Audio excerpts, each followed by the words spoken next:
बिस्मिल्लाहिर्रहमानिर्रहीम। अस्सलाम वालेकुम। उम्मीद करती मेरे भैन भाई ठीक होंगे। अल्हम्दुलिल्लाह असीं भी ठीक। अल्लाह पाक सानूं खुश रखे आबाद रखे जी। अज हम लोग करते हैं स्टार्ट ते इंशाल्लाह जी हुण जेह्ड़ा सारा खलारा पिया है ना इन्हूं सारा समेट के सफाई वगैरह करके ते इंशाल्लाह घर जेह्ड़ा किचन नूं इंशाल्लाह चमका के मैं फिर थोड़े नाल इंशाल्लाह शेयर करांगे।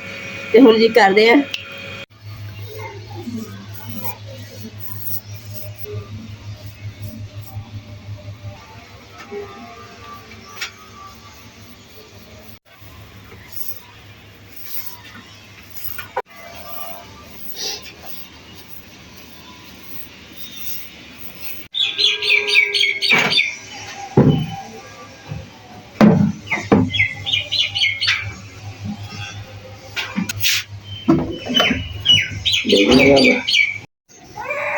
लो जी ना मैं जन्नत नूं चुक्या होया सीगा ते मेरे ध्यान ना जन्नत वाल होया ते पैर लग्या ते सारा रंग ही डुल गया।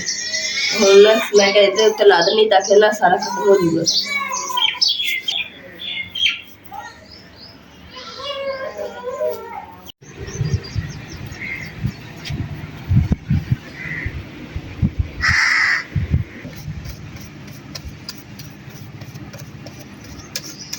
माशाअल्लाह जी छत जेड़ा ना हुण रंग कीता कितना सोहना लग रहा वा गोल्डन।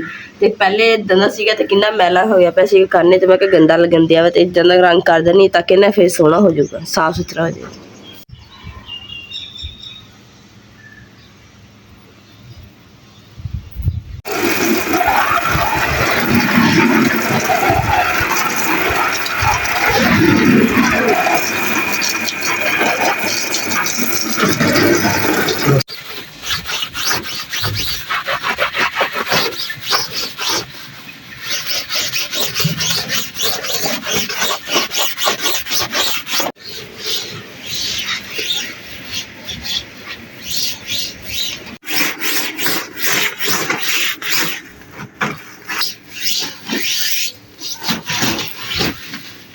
अल्हम्दुलिल्लाह जी सारा किचन जरा ना साफ सुथरा करके ते सारा कुछ समान जरा सैट कर लिया वा ते कमरे भी कुछ चीज़ां जेहड़ियां ना बाहर कढ़ के रखी हुई थोड़े नाल शेयर करदे हैं।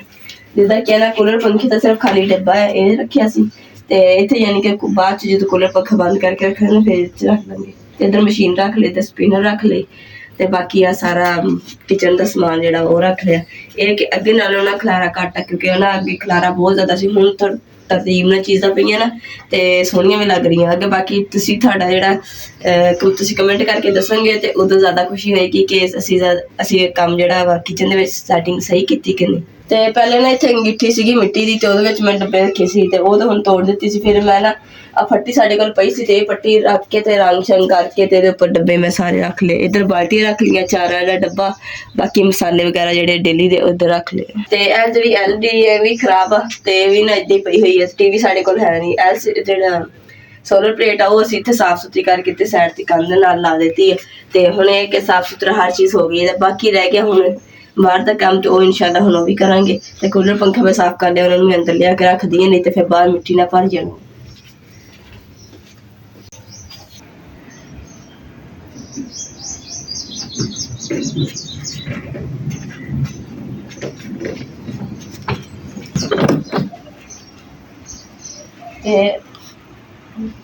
आ जी असी जगह ना इतने कूलर पंखा चढ़ाने वास्ते असीं रखी है ताकि आसानी हो जाए।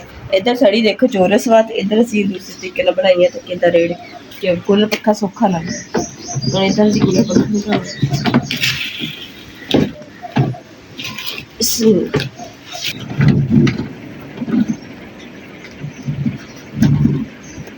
हुण एह कि सौखी जेहड़ियां दो चार पईयां ने इत्थे किचन दे विच डट जाणगियां जिद्दां हुण इक डठी हुई है एक होर ढा के आराम नाल दोपहर दे विच अगर गर्मी दे विच भी ना इत्थे सुकून नाल कूलर पंखा ला के इत्थे बैठ सकदे हैं। क्यों कमरे विच हबस हो जांदा ना ते खुला वा ते इत्थे कूलर पंखा ला के ते सुकून नाल सो जाया करांगे।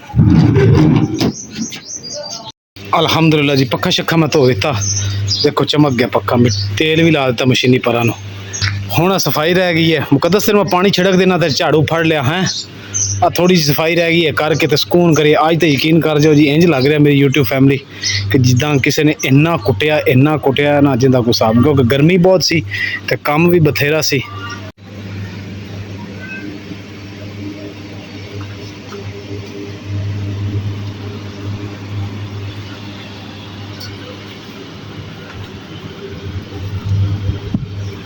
ਅਲਹਮਦੁਲਿਲਾ ਜੀ ਹੁਣ ਨਾ ਸਫਾਈ ਤੇ ਅਸੀਂ ਆ ਗਏ ਹਾਂ ਤੇ ਇੱਕ ਨਾ ਕਿਸਾਨ ਮੈਂ ਸਾਫ਼ ਕਰ ਲਿਆ। ਮੈਂ ਕਿ ਚਾਰਪਾਈਆਂ ਵਗੈਰਾ ਰੱਖ ਦੇਣੀ ਇੱਕ ਨਸਲ ਇਸ ਕੰਮ ਨਾਲ ਬੁਰੀ ਹਾਲਤ ਹੈ ਜੀ ਚਿੱਕਾ ਇੰਨੀਆਂ ਆ ਰਹੀ ਹੈ ਤੇ ਖਾਂਸੀ ਵੀ ਲਾਸ਼ ਹੋਈ ਹੈ। ਇਸ ਕਰਕੇ ਨਾ ਮੈਂ ਕਿਹਾ ਹੁਣ ਜਲਦੀ ਜਲਦੀ ਨਾ ਸਫਾਈ ਵਗੈਰਾ ਮੁਕਾ ਲਈ ਖਿਲਾਰੇ ਬਾਕੀ ਦੇ ਅਲਹਮਦੁਲਿਲਾ ਸਾਰੇ ਖਿਲਾਰੇ ਜਿਹੜੇ ਨਾ ਖਤਮ ਹੋ ਗਏ। ਹੁਣ ਸਿਰਫ ਇੰਨੀ ਸਫਾਈ ਰਹਿ ਗਈ ਕਰਕੇ ਫਿਰ ਫਰੈਸ਼ ਹੋ ਜਾਣੀ।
ਅਲਹਮਦੁਲਿਲਾ ਜੀ ਕੰਮ ਸ਼ਮ ਕਰਕੇ ਵਿਹਲੇ ਹੋਏ ਆ ਤਾਂ ਹਿੰਮਤ ਨਹੀਂ ਹੈਗੀ ਸੀ ਕਿ ਰੋਟੀ ਬਣਾ ਲਈਏ ਤੇ ਨਾ ਫਿਰ ਚਾਰੋਂ ਫਲੇਵਰਾਂ ਫੜੀਆਂ ਤੇ ਫਾੜੀਏ ਤੇ ਨਾ ਖਾ ਖੂਈਏ ਤੇ ਹੁਣ ਨਾ ਯਕੀਨ ਕਰ ਇਤਨੀ ਹਿੰਮਤ ਵੀ ਨਹੀਂ ਹੈਗੀ ਕਿ ਨਾ ਬਸ ਦਵਾਈ ਵੀ ਖਾਣਾ ਦਵਾਈ ਵੀ ਲਿਆਂਤੀ ਹੋਈ ਆ ਉਧਰੋਂ ਨਜ਼ਲਾ ਹੋ ਗਿਆ ਉਧਰੋਂ ਗਲਾ ਖਰਾਬ ਫਿਰ ਖਾਂਸੀ ਵੀ ਨਾਲ ਹੀ ਸ਼ੁਰੂ ਹੋ ਗਈ ਛਿੱਕਾਂ ਵੀ ਨਾਲ ਬੁਰਾ ਹਾਲ ਹੋਇਆ ਪਿਆ ਅੱਖਾਂ 'ਚ ਪਾਣੀ ਚੱਲੀ ਜਾਂਦਾ ਤੇ ਹੁਣ ਦਵਾਈ ਖਾਣੀ ਆ ਬਾਕੀ ਅੱਲਾ ਪਾਕ ਸ਼ਿਫਾ ਦੇਗਾ।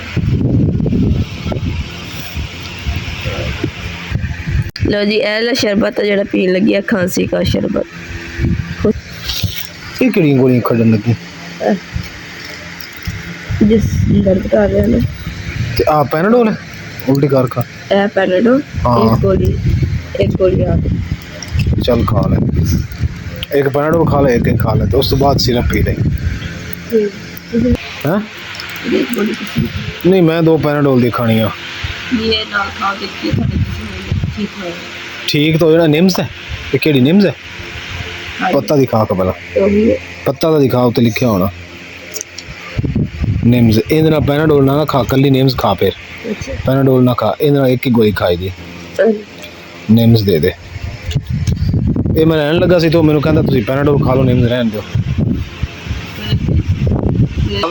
काम करके उधर मैं इस वास्ते मंगवा के रख लेनी हुई वो तो खा लेगी। अच्छा ਸਿਆਣੇ ਆਂਦੇ ਹਨ ਕਿ ਨਜ਼ਲੇ ਜ਼ੁਕਾਮ ਦੇ ਵਿੱਚ ਕੋਈ ਦਵਾਈ ਨਹੀਂ ਖਾਣੀ ਚਾਹੀਦੀ ਪਤਾ ਨਹੀਂ ਸਿਆਣੇ ਹੁਣ ਸੱਚ ਕਹਿ ਗਏ ਕਿ ਆਹੋ ਸੱਚ ਕਹਿ ਗਏ ਚੱਲ ਪਾਣੀ ਪਾ ਮੈਨੂੰ ਵੀ ਦੇ ਤੇ ਆਪ ਵੀ ਖਾ ਨਾਰਮਲ ਪਾਣੀ ਨਾ ਖਾਈ ਠੰਡੇ ਨਾਲ ਨਾ ਖਾਈ ਇੱਧਰ ਤਾਂ ਮਾਸ਼ਾਅੱਲਾ ਜੀ ਤੁਹਾਨੂੰ ਅਸੀਂ ਦਿਖਾ ਦਿੱਤਾ ਸੀ ਕਿ ਕੀ ਹਾਲਾਤ ਨੇ ਸੈੱਟ ਵੈਟ ਕਰ ਦਿੱਤੇ ਮਾਸ਼ਾਅੱਲਾ ਕੂਲਰ ਵੀ ਸਾਡਾ ਅੱਜ ਅੰਦਰ ਪਿਆ ਉਹ ਮੰਜੀ ਹੋ ਗਈ ਇੱਕ ਇੱਥੇ ਚਾਰਪਾਈ ਡਾ ਦੇਾਂਗੇ ਤੇ ਇੱਥੇ ਬਾਹਰਲੀ ਸਾਈਡ ਤੇ ਕੂਲਰ ਲਾ ਦੇਾਂਗੇ ਇੱਥੇ ਤੇ ਠੰਡੀ ਹਵਾ ਲੱਗੇਗੀ ਹਬਸ ਵੀ ਨਹੀਂ ਮਹਿਸੂਸ ਹੋਏਗਾ। ਤੇ ਅੱਜ ਦੇ ਵਲੌਗ ਦਾ ਅਸੀਂ ਇੱਥੇ ਐਂਡ ਕਰਦੇ ਹਾਂ। ਉਮੀਦ ਕਰਦੇ ਮੇਰੇ ਭੈਣ ਭਾਈਆਂ ਨੂੰ ਸਾਡਾ ਅੱਜ ਦਾ ਵਲੌਗ ਪਸੰਦ ਆਇਆ ਤੇ ਸਾਡੇ ਨੂੰ ਲਾਈਕ ਕਰੋ ਸ਼ੇਅਰ ਕਰੋ ਸਬਸਕ੍ਰਾਈਬ ਕਰੋ और अपनी फैमिली को शेयर करो। अल्लाह पाक सबको खुश रखिए आबाद रखिए अपना और अपनी फैमिली को बहुत ज़्यादा ख्याल रखिए। अल्लाह हाफिज़ अल्लाह निगहबान।